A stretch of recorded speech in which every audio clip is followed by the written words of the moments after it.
Bonjour, bienvenue sur Stefayako, le podcast qui met l'épiderme sur écoute. Ici, il est question du tatouage, de sa dimension artistique, thérapeutique ou sociologique. J'accueille des personnalités du monde du tatouage qui me donnent leur propre définition de cette pratique de modification corporelle. Un point de vue engagé, médical, anthropologique, spirituel, créatif. Bonne écoute! Le seul dessinateur intradermique de France. Autrement dit, un tatoueur, disons, légal. Combien de temps pour faire un tatouage? Tout est variable. Qu'est-ce que ça fait mal? Aujourd'hui, j'ai le plaisir de recevoir Olivier Poinsignon. Sa vision novatrice et déstructurée du tatouage est très inspirante. Dans cet épisode, Olivier nous parle de son rêve de devenir dessinateur, de la relation très particulière qu'il crée avec ses clients, de ses différentes collaborations avec l'Androgynette ou Guillaume Smash et Émilie B, du concept de l'originalité et du tatouage du futur.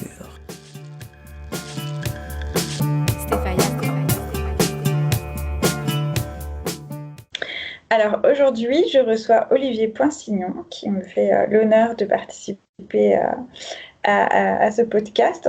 Donc Olivier, je vais te présenter. Donc tu tatoues dans ton atelier privé à Chamalières, près de Clermont-Ferrand. Tu foisonnes d'idées en tout genre et de concepts tatou assez atypiques qui demandent souvent une réelle introspection. Tu as aussi un besoin une envie de communication assez particulière, je trouve, dans ce milieu, parce que ça passe par différents canaux comme le blog, le podcast, tu as aussi une newsletter et une chaîne YouTube. Donc, tu as à la fois moi, je te vois comme à la fois un artiste, un artisan, un communicant, quelque chose d'assez hybride. Voilà, je suis vraiment... personnellement, j'aime beaucoup ta démarche et que je trouve très inspirante et novatrice. Et je suis toujours fascinée par ta créativité et le voyage dans lequel tu arrives à emmener tes clients et tu arrives à bousculer les lignes. Donc voilà. Bonjour Olivier. Bonjour Steph, merci pour cette introduction et merci de me donner un petit peu plus de place pour parler de tatouage et de tout ce que ça permet d'ouvrir. C'est cool, merci. Alors justement, on va commencer par la grande question du tatouage. Quelle est ta propre définition du tatouage? Comment tu définis le tatouage selon toi, vraiment ta propre perception? C'est drôle ça, quelqu'un m'a posé cette question il y a quelques mois et m'a mis une bonne colle. J'ai pas arrêté d'y repenser et je pense que je vais répondre la même chose. Finalement, un tatouage, ouais, je vais m'arrêter à l'aspect juste purement physique et mécanique. C'est le fait de marquer un corps avec un pigment sous la peau de façon à durer dans le temps. Voilà, sans parler forcément d'animal, de qui est le tatoué, qui est le tatoueur, juste ça. Après, chacun se projette comme il veut là-dedans. Oui, donc c'est très vaste. Ça peut concerner plein de choses différentes. C'est très ouvert comme définition. Oui. Après, je dis ça parce que si je réécoute ça dans 10 ans, je me dis putain, pourquoi t'as juste forcé sur cet axe-là. Je préfère avoir une vision ultra large et changer de position tous les jours, ou l'affiner, l'affirmer, ou partager la position d'autres personnes, ou changer de costume à un moment. Oui, ça laisse les portes ouvertes à d'autres définitions plus précises ensuite. Et donc, on va commencer par reprendre un petit peu ton parcours pour apprendre à te connaître. Tu m'avais dit que tu avais toujours voulu être dessinateur depuis que tu es tout petit. C'était ton rêve d'être dessinateur. Donc, j'ai l'impression que tu t'en rapproches quand même beaucoup. Ouais, c'est ça. Tout petit, mon père me disait qu'est-ce que tu veux faire? Et j'ai toujours dit moi je veux être dessinateur. Il me disait non, dessinateur c'est grand, c'est courbé, ça a des lunettes et ça passe son temps enfermé à la maison. Alors, c'est à peu près ce qui arrive maintenant en fait. En grandissant, c'est plus le fait d'essayer de créer des choses, même si j'ai pas l'impression de créer des choses, j'ai toujours l'impression d'être dans de la réaction plus que de la création. J'ai la chance d'avoir réussi à me rapprocher de tout ça en tout cas. D'accord. Et tu avais commencé des études d'architecte, non? Tu m'avais parlé. Ah oui. Alors, mon père aurait voulu que je parte en architecte et je suis parti aux Beaux-Arts. Pour lui, dessinateur, c'était pas un métier et il avait fait comprendre que si tu veux dessiner et rentrer dans la vie active et avoir quelque chose de sérieux, être architecte, ce serait pas mal. Avec le temps, je me rends compte qu'être architecte, ça aurait été cool aussi. Très tard, je me suis intéressé à l'architecture et je me suis rendu compte que ça avait une incidence très très forte sur la façon dont on pouvait aider à organiser une société, comment on pouvait gérer des interactions entre des gens par le biais de l'architecture. Parce que c'est con, mais un pont, ça permet de relier un point A à un point B. Et s'il y a un point A, tu mets telle population, un point B, une autre population. En mettant un pont, tu vas pouvoir créer un lien. C'est aussi simple que ça. Est-ce que tu peux nous raconter un peu ce qui t'a mené au tatouage, comment tu as appris, comment tu es devenu tatoueur? Qu'est-ce qui m'a emmené au tatouage? C'est tout simplement la curiosité au début. J'étais à un moment où j'avais travaillé, j'avais mis des sous de côté et j'avais du temps pour explorer de nouvelles choses. Et quelqu'un de mon entourage m'a mis une machine dans les mains. Et comme j'étais dans un milieu où on était plein de foufous et où je faisais déjà du fanzine et j'avais déjà une casquette de créatif, les personnes m'ont réclamé du tatouage alors que j'étais pas forcément compétent pour ça. Et très vite, mon début d'activité de freelance en infographie web s'est transformé en tatoueur scratcher qui a dû se professionnaliser parce que ça m'intéressait beaucoup plus. La marge de manœuvre que j'avais en termes de créativité et même de fun était plus grande parce que j'ai commencé par tatouer mes potes, mes amis. Et quand tu travailles avec une seule personne que tu as en visu, c'est beaucoup plus facile d'aller dans des délires farfelus que quand tu réponds à une commande qui est destinée à un client qui lui-même va utiliser cette image-là avec des clients que tu rencontreras jamais, qui auront une considération très minime pour ce que tu fais et qui en plus ne te donneront pas de retour. Donc le tatouage s'est très très vite imposé comme quelque chose de plus intéressant pour moi, plus interactif, avec un réel retour. Et c'est con, mais je dis pas que j'étais un ermite, mais le tatouage m'a énormément rapproché des gens. Comme j'avais envie d'être bon, et ben j'ai dû m'intéresser à mon médium. Et le médium, quand tu es tatoueur, c'est un être humain. Donc j'ai essayé de m'intéresser un peu plus à l'être humain. Et c'est vachement intéressant, en fait. Je suis fils unique avec un père qui, de par son travail, n'a pas forcément été toujours très présent, et une maman qui était aussi assez occupée. Du coup, très vite, j'ai appris à être tout seul dans mon coin et à pas forcément développer d'intérêt pour les autres êtres humains. Et le tatouage, mécaniquement, m'a forcé à m'intéresser à l'être humain parce que ta matière première, quand tu tatoues, c'est l'être humain et ça se résume pas à juste du physique. Il y a aussi des mots, des émotions, des sensations, et ça, c'est hyper riche et bien plus stimulant que de gratter une feuille ou un bout de bois ou d'être devant son ordi, même si c'est des choses que j'aime faire. Travailler avec l'être humain rajoute un enjeu que j'ai nulle part ailleurs, en fait. C'est d'ailleurs pour ça que je fais beaucoup de free-hand et que je préfère bien souvent travailler à même le corps, parce qu'il y a une gravité, il y a une incapacité de faire marche arrière, il y a le temps qui joue contre toi, alors que quand tu es sur ta feuille, tu peux la gratter pendant 12 heures, c'est pas grave, et puis si tu te loupes, t'en prends une autre. Tu as juste travaillé 12 heures pour rien, mais c'est pas comme sur un corps humain, quoi. Tu as la puissance du relationnel dans cet échange par rapport à quand tu es seul face à ta feuille. Ouais, exactement. Alors, ça veut pas dire que tu peux pas mettre tes émotions et tu peux pas mettre tout ce que tu as dans tes tripes quand tu grattes le papier. Mais quand tu es avec un être humain, t'as des retours directs, hein. Si la personne se prononce, qu'elle parle et qu'elle t'envoie un fion, ben, tu l'entends direct. Mais aussi, des fois, ça peut être juste un tremblement, une sueur, une perte d'équilibre. Ces choses-là, elles parlent et elles peuvent te déstabiliser, te chambouler et te faire réagir directement. Alors que, bon, ben, ma feuille, oui, j'ai fait tomber mon verre d'eau et il y a l'encre qui se diffuse dedans, mais c'est quand même pas la même chose, quoi. Et justement, tu joues beaucoup sur cette relation de confiance que tu instaures avec tes clients. J'ai l'impression que tu aimes t'inspirer de ce qui n'est pas toujours visuel ou abstrait, mais plutôt de leur histoire et créer une image à partir de choses qui ne sont pas, comment dire, qui ne sont pas réelles. Enfin, pas réelles, c'est peut-être pas le mot, mais tu vois, qui ne sont pas concrètes. Et comment tu crées cette relation de confiance avec le client et comment tu arrives à retranscrire leur histoire? Alors, déjà, j'essaye de retranscrire, c'est pas dit que j'y arrive à chaque fois.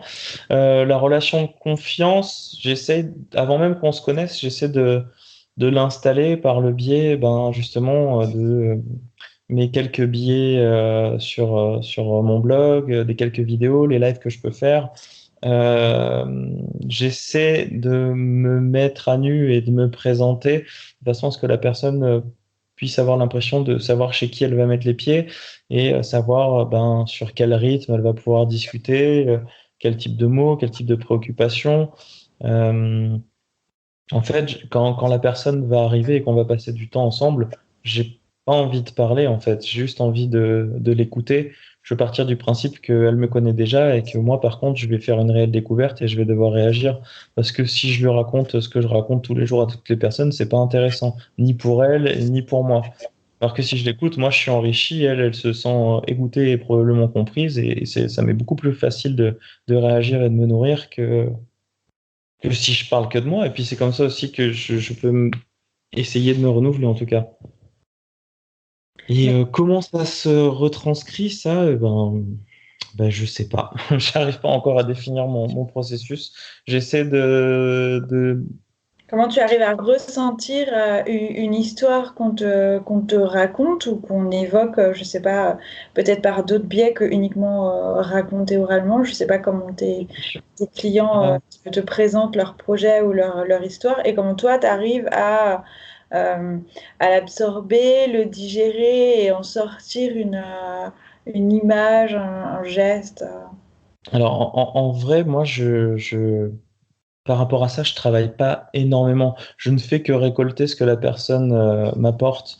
Quand les personnes prennent contact avec moi pour se faire tatouer, normalement, ils passent par mon site web où il y a un petit questionnaire qui met un peu sur la voie d'une petite introspection. Et j'ai des personnes qui se connaissent mieux que d'autres et qui arrivent à se définir. Et en fonction de ce qu'elles vont m'écrire, je vais leur demander de m'envoyer un son, de venir avec des vêtements, de venir avec leur livre préféré, peut-être même moi derrière, je vais me forcer à faire des lectures avant qu'ils arrivent, en fonction de ce qu'il y aura. J'ai pas de format prédéfini, c'est quand même beaucoup de ressenti et d'adaptabilité en permanence. Oui, tu t'adaptes à chaque client. C'est sûr que c'est pas. On n'est pas sur du street shop où tu vas enchaîner les clients pour des petits projets, qui est une autre, voilà, une autre forme d'exercer ce métier. Mais c'est vrai que là, c'est une autre dimension et un autre relationnel que tu mets en place avec le client.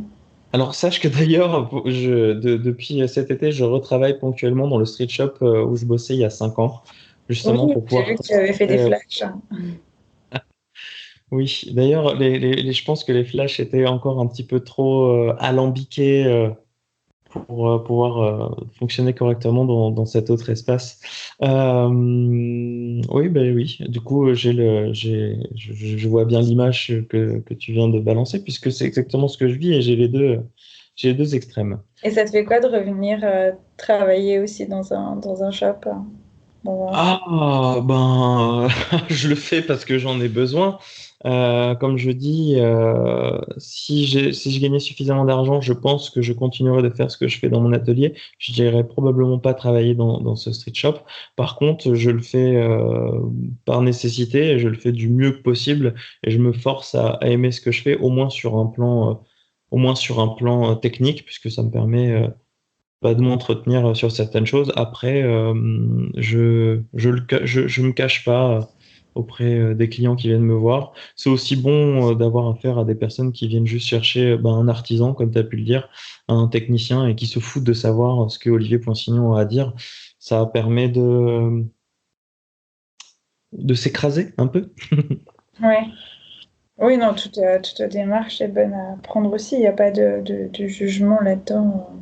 En tout cas, on se la justifie comme on peut.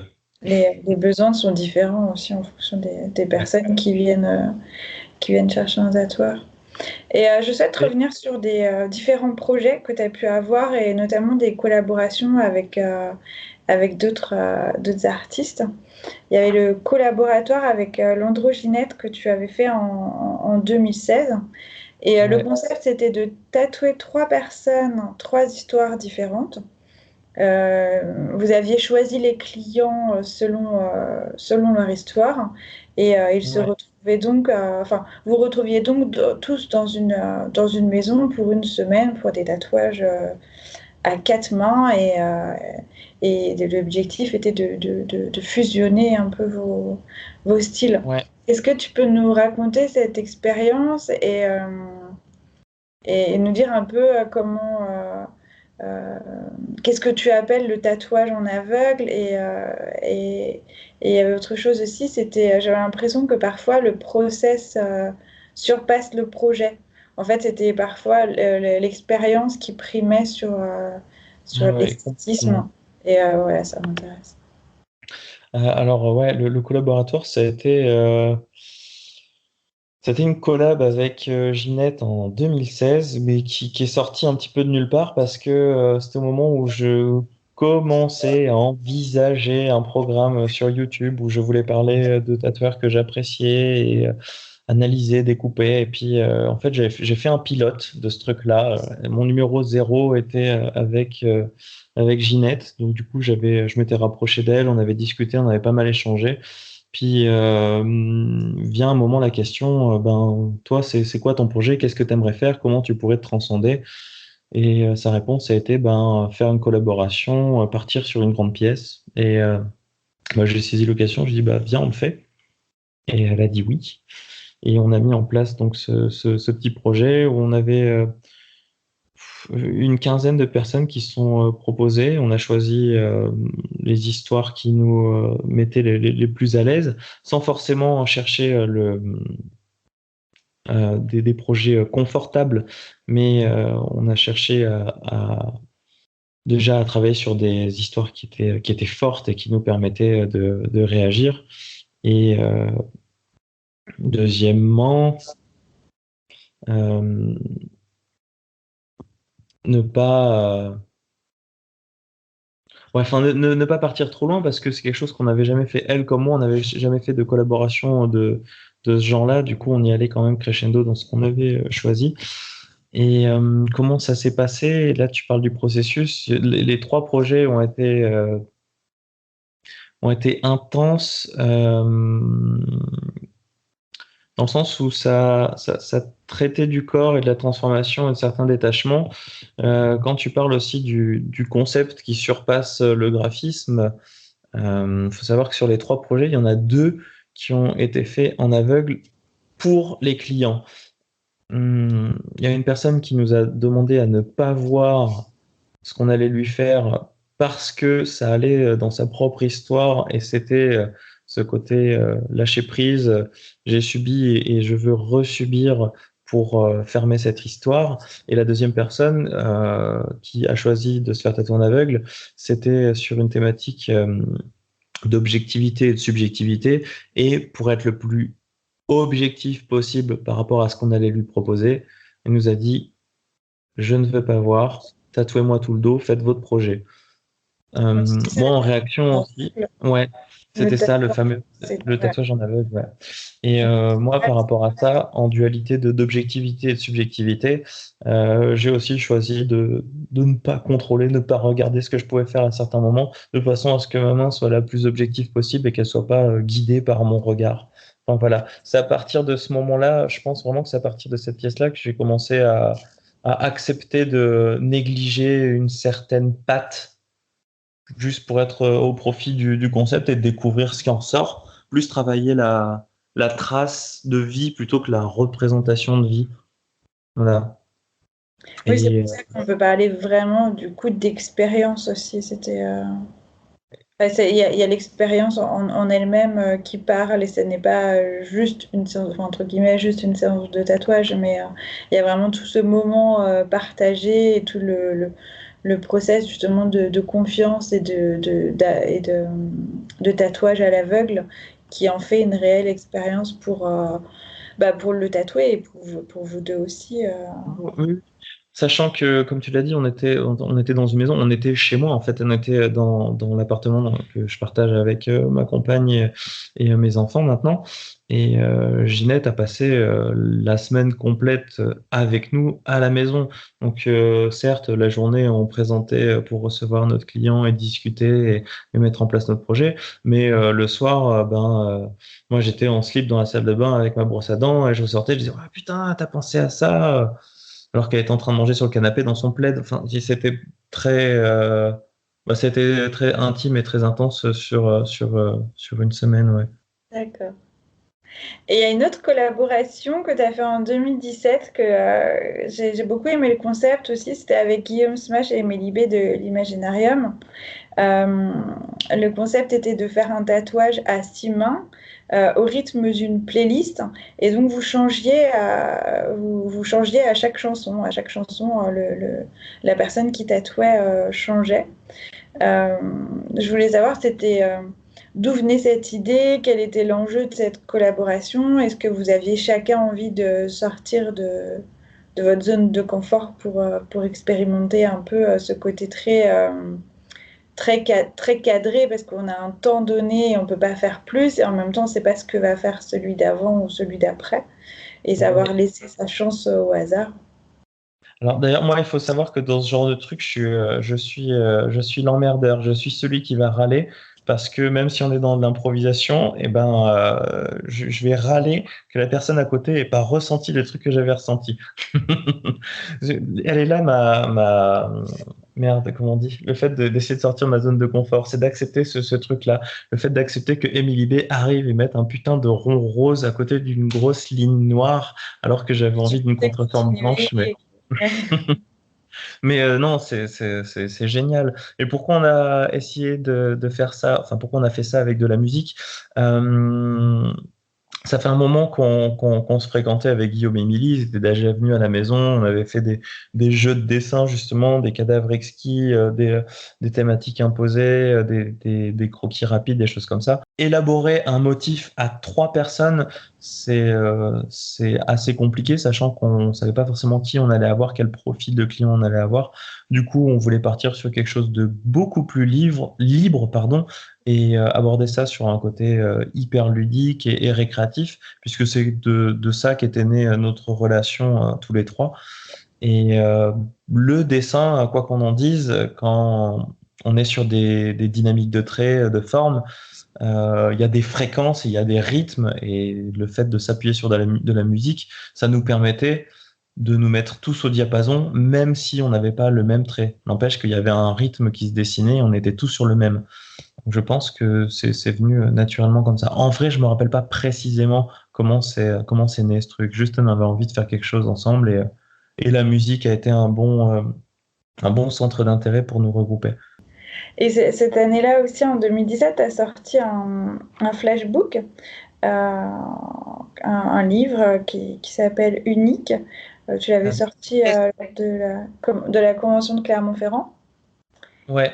Et donc, c'était un recueil de flash à tatouer, que tu pouvais tatouer à l'infini. C'était aussi bien des concepts, des idées, des motifs.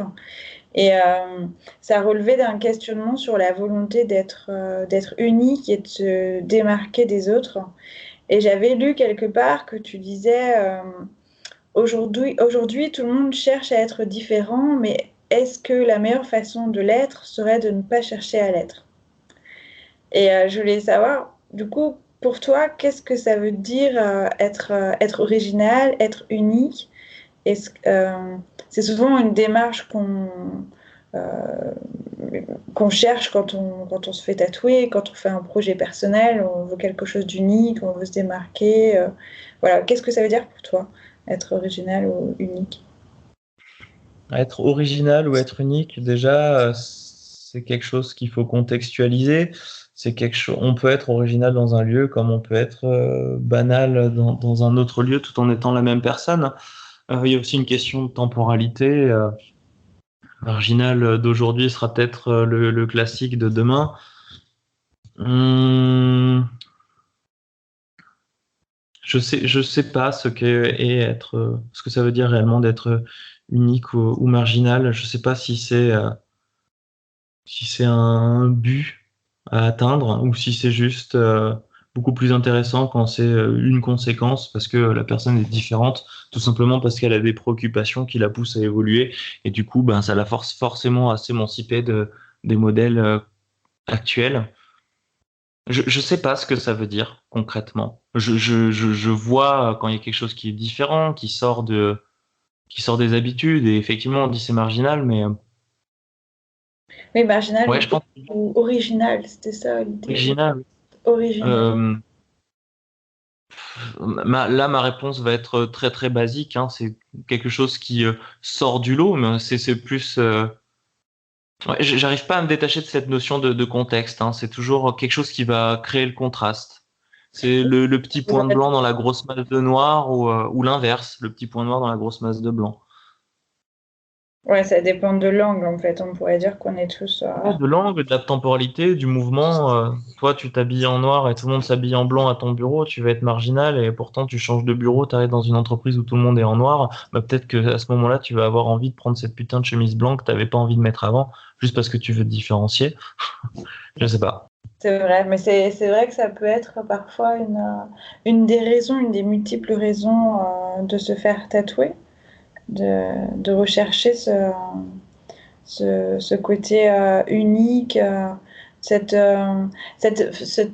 comment dire, cette personnalisation du corps pour montrer que tu peux toi-même personnaliser ton corps et le rendre, même si chaque corps est unique en fait, de toute façon. Oui, Mais bien sûr. Après, c'était unique, mais c'est toujours, tu sais, il y a toujours ce rapport de proximité. C'est unique en fonction de l'échelle à laquelle tu te situes. C'est unique si tu es à 50 centimètres, mais si tu es à 10 mètres de la personne, le tatouage, il y a peu de chances que tu vois quelque chose, sauf si c'est une grosse structure comme un tatouage de Ben Volt ou de gros Black Workers. En général, passer un certain recul, tu vois juste une silhouette en fait. Et j'ai l'impression que c'est valable un peu pour tous les sujets. ouais, et justement, ça me fait rebondir sur une autre expérience que tu as menée. Donc là, c'était en novembre, enfin, c'était en 2018 en Roumanie, où tu as collaboré avec 5 tatoueurs et c'était une œuvre collective euh, et internationale. Du coup, là, vraiment sur une grande œuvre. Et comment tu as réussi à collaborer sur une même pièce avec 4 autres artistes? Comment vous avez fait pour que chaque créativité en fait enfin, fusionne avec les autres ou s'ajoute, enfin, ou se mélange ou se côtoie et Alors, comment la personne tatouée a participé aussi à ce processus? Alors on l'a fait sur 2 personnes en simultané et on a découpé, on a fait des tranches horaires, on a mis un protocole en place où une première personne venait poser une amorce de structure et le tatoueur d'après venait interpréter les traits de construction pour faire sa propre vision, et ainsi de suite, 5 fois. On n'a pas cherché à élaborer une grande structure ou un grand dessin. C'est pas vraiment un cadavre exquis, mais concrètement, c'est ce qui s'en rapproche le plus. Je suis pas tout à fait satisfait de ces collaborations, dans le sens où j'ai collaboré avec des gens qui ont un dialogue, un discours graphique qui se rapproche quand même pas mal de celui que je peux avoir. Et je trouve quand même que dans des collaborations, ce qui est intéressant, c'est de réussir à se conjuguer avec des personnes qui créent le contraste, en fait, qui créent la différence. Et Oui, c'est ce que j'ai contraste. travailler avec Avoid, Pour, c'était... oui. Mm. Les gens bien souvent se disent ouais, ce serait trop bien de voir lui et lui, vos styles ils vont trop bien ensemble. Non, en fait on a beaucoup de ressemblances, et ces ressemblances elles sont intéressantes si effectivement on veut faire un grand travail en très peu de temps et qu'il faut recouvrir de la peau. Donc là on met notre technique en commun, mais en vrai en termes de construction c'est très compliqué parce que on va se tirer la bourre sur des subtilités sur lesquelles on va avoir du mal à s'accorder. C'est pas toujours facile. Donc là, si tu veux, le protocole qu'on a mis en place faisait que pendant 1 heure, tu avais un temps de parole, on va dire, et tu cherchais à te raccorder de la meilleure façon possible à ce qui a été fait. Non pas comme un cadavre exquis où tu sais pas, t'as aucune idée de ce qui a été fait avant, et tu peux pas lancer l'amorce qui suit. Donc là, on a fait des sortes de créatures de Frankenstein qui tiennent bien, qui n'ont pas transcendé le game du tatouage graphique, mais qui au moins ont eu le mérite de nous rassembler et de nous rapprocher pendant une semaine, et qu'on se rencontre tous parce que on était on va dire une petite famille graphique à se côtoyer, à beaucoup échanger, et là c'était l'occasion de vivre un petit peu tous ensemble. Oui, ça devait être fort quand même comme rencontre, comme moment partagé. Oui, c'était chouette, c'était chouette. Surtout, bon, c'est une petite anecdote, la Roumanie, sur certains détails, ça m'a quand même fait flipper. Le premier soir, j'étais à un endroit où il faisait un peu froid et je dormais par terre, et il y avait un chauffage, un petit chauffage, qui marchait à moitié et qui faisait des grandes étincelles bleues. Du coup, ce soir-là, je me posais la question, est-ce que j'avais froid au point de risquer de potentiellement cramer dans la nuit? Bon, en vrai, j'ai dormi, j'ai eu un petit peu froid, mais j'ai pas allumé le chauffage.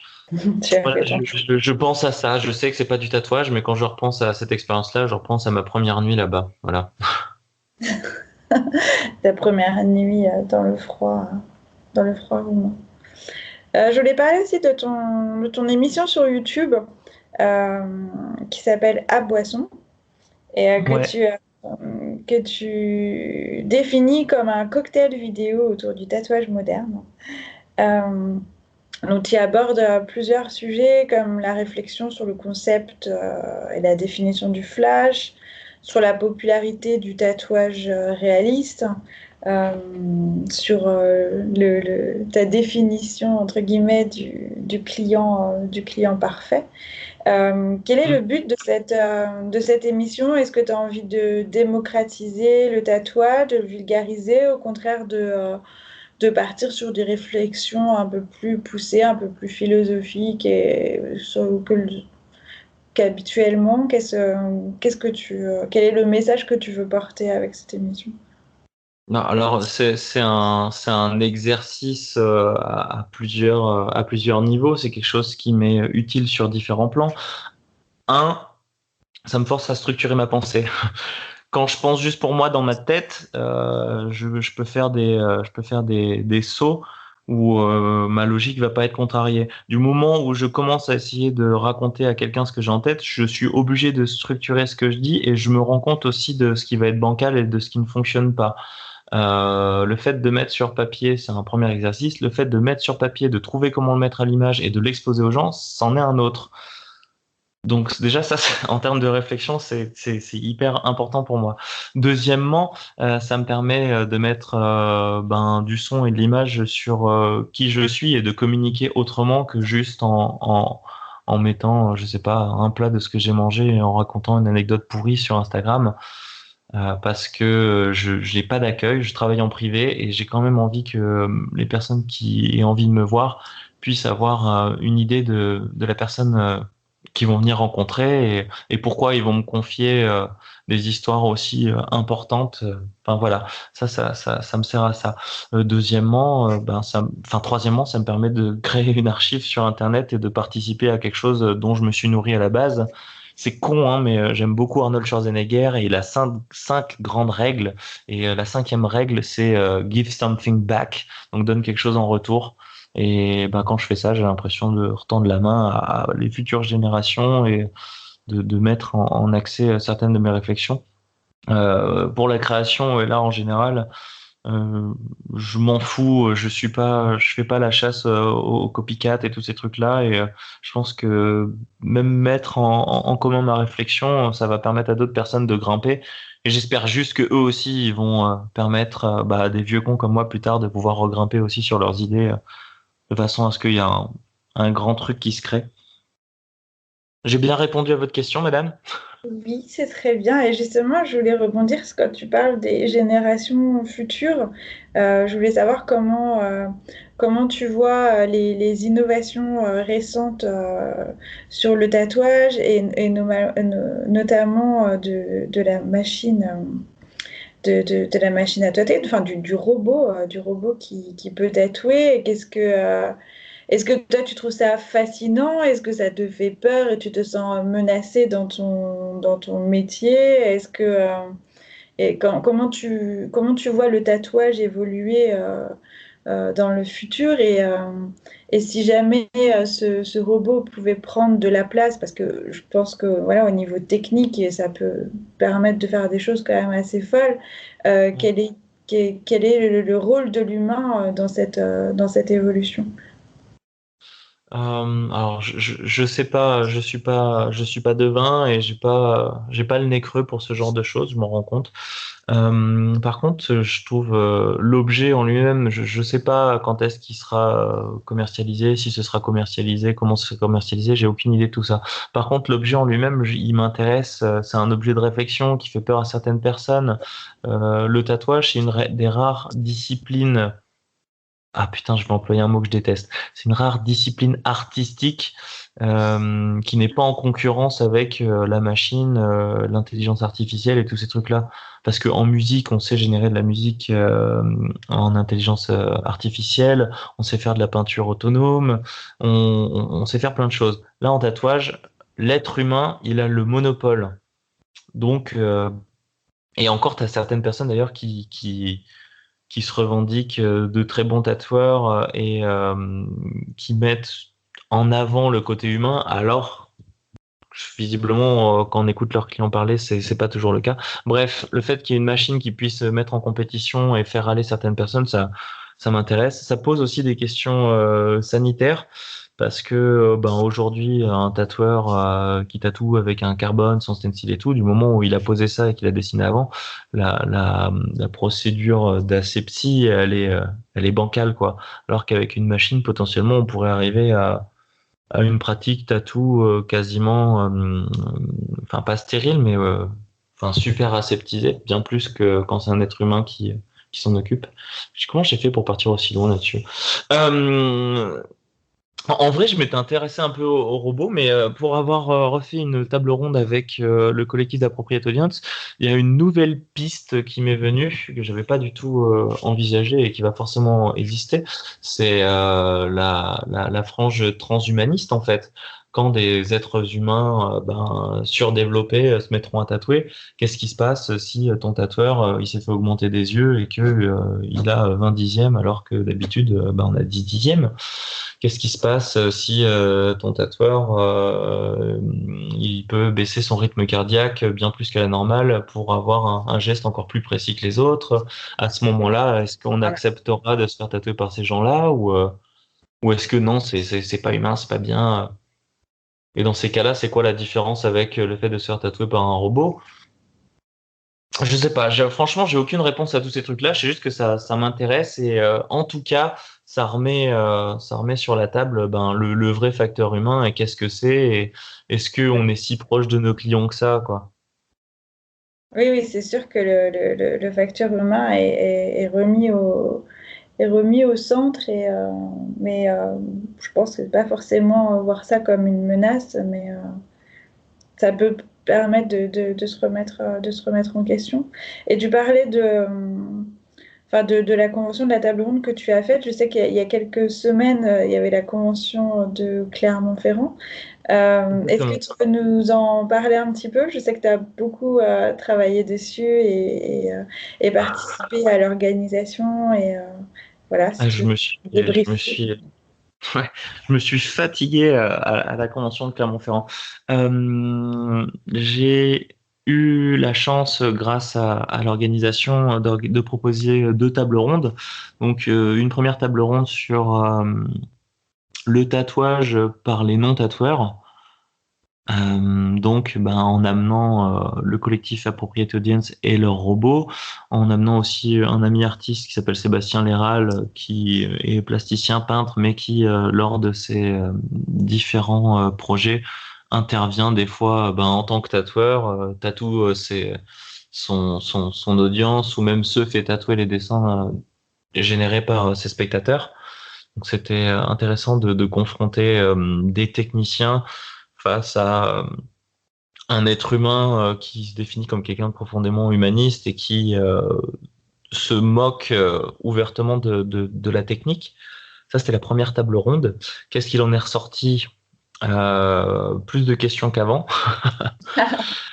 Et la deuxième table ronde qui a eu lieu, c'était tatouage et réseaux sociaux, où on essayait de poser la question de l'impact de l'un sur l'autre, la place du tatouage dans les réseaux sociaux. Et je me posais aussi la question du statut d'Instagram en tant que galerie propre de diffusion et non plus juste moyen de diffusion. Je sais pas si tu vois ce que je veux dire. Je sais qu'il y a certains tatouages qui sont pensés et présentés uniquement pour être vus sur Instagram. Je sais que c'est quelque chose qui me titille parce que ça a poussé à des tatouages de plus en plus petits, de plus en plus détaillés, à des endroits où on n'a jamais ce regard-là. Le petit smiley de 1 centimètre de diamètre qui est fait derrière la cheville, dans la vie, à moins que tu sois fétichiste et que tu te balades dans la rue à ras du, à ras du trottoir, jamais tu ne le verras, ce tatouage. Par contre, la personne qui l'a fait, elle va le mettre sur Instagram et ça va être zoomé, hyper zoomé. Donc, j'ai l'impression que Instagram a réellement modifié notre perception, notre conception du tatouage et que du coup, ça a aussi changé la façon dont un client va réclamer son tatouage à son tatoueur parce que putain, il a la preuve que sur Internet, on peut faire ça et c'est comme ça à cet endroit. C'est Alors vrai. il le On n'a pas sur Internet ce que ça donne en vieillissant, mais c'est un autre débat. Mais non, mais c'est vrai Enfin, c'est que plus tu sais, ce rapport au corps, ce rapport hyper zoomé qui n'existe pas en fait ouais. dans la vie. Sauf que les personnes vont prioriser cette image-là qu'ils ont perçue et qui est dans leur poche et qui les stimule bien plus que de se rendre compte que leur tatouage à ne serait-ce que 3 mètres, il est déjà plus lisible, quoi. Oui, et écouter justement la vie de l'artiste tatoueur qui leur dit que c'est important de penser au vieillissement, mais surtout à la lisibilité du tatouage. Et le tatouage, pour qu'il soit beau et lisible, ça peut voilà, être de pouvoir, enfin, d'être à quelques mètres et qu'on puisse quand même identifier ce que c'est. Ouais. Ouais, je me rappelle, il y a Léon Lame, il y a quelques années déjà, sur un documentaire sur Internet qui s'offusquait que dans les magazines, il y ait quasiment que des gros plans de tatouages et qu'on ne sache même plus si on est sur un mollet ou sur un bras ou sur un pectoral. Je pense qu'il y a quand même ce besoin ouais, de prendre du recul et prendre conscience que c'est sur un corps. Il y a Encore. une ligne mobilité, il y a une interaction peut-être entre le muscle, l'articulation, tous ces trucs-là. Et Oui, le positionnement sur le corps est hyper important, justement. Et ça, tu peux pas voir l'harmonie du tatouage et de la forme enfin, du corps et de l'emplacement si tu es en méga zoom pour ouais. voir tous les petits détails. C'est la différence entre tatouage sur le corps et tatouage avec le corps. Et c'était ça, du coup, le sujet un peu de cette table ronde, c'était comment ça retranscrit, enfin, quelle image du tatouage donne Instagram. Non, ça c'est une des conclusions que j'en ai tirées. On a surtout, alors on avait invité Mathilda de Cole et Guillaume de Urshink, qui sont des applications qui mettent en relation des tatoueurs avec des clients. Moi, ce qui m'intéressait, c'est d'avoir des professionnels de ce genre d'application de façon à avoir une réelle expertise et une réelle compréhension de comment fonctionnent les réseaux sociaux, comment ils sont fréquentés, comment ça fonctionne, comment on capte l'attention, de façon à pouvoir le partager, leur questionner. Et, alors, pas forcément en tirer des conclusions, mais peut-être se situer et essayer de comprendre un petit peu mieux où est-ce qu'on se trouve.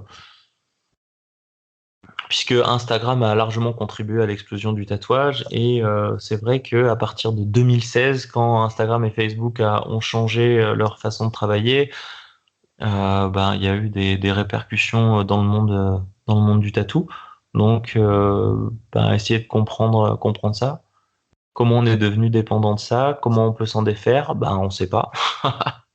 Oui, comment ça peut être un outil très porteur pour des artistes qui savent ou qui ont envie de communiquer et comment ça peut peut-être être plus compliqué pour ceux qui ne sont pas branchés réseaux sociaux et qui ont tout autant de talent mais Bien sûr. moins d'abonnés mais qui sont plus ancrés dans une...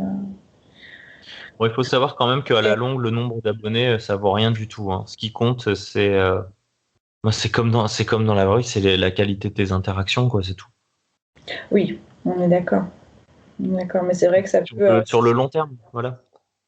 Oui, c'est ça. On verra ce que ça va donner sur le long terme. Mais en tout cas, merci beaucoup. Ça me fait plaisir. Merci beaucoup, c'est un plaisir. J'espère que ton podcast recevra de belles personnes et que je serai un auditeur assidu. Merci, je suis ravie. Ça me fait trop plaisir. Et le but, c'est justement qu'il y ait des tatoueurs, mais pas seulement. J'ai envie d'explorer plus largement. Mais oui, le tatouage, c'est quelque chose qui fait parler, et aujourd'hui sur les réseaux sociaux, on voit que l'image du tatouage, mais on voit pas assez les interactions que ça génère. Ça peut être cool. Ça vous a plu? Alors, j'ai besoin de vous. Abonnez-vous, notez le podcast avec plein de petites étoiles et n'hésitez pas à commenter, cela m'intéresse vraiment d'avoir votre avis. Je suis aussi sur Instagram, Facebook et le blog. C'est tout simple, c'est Stefayako. Merci.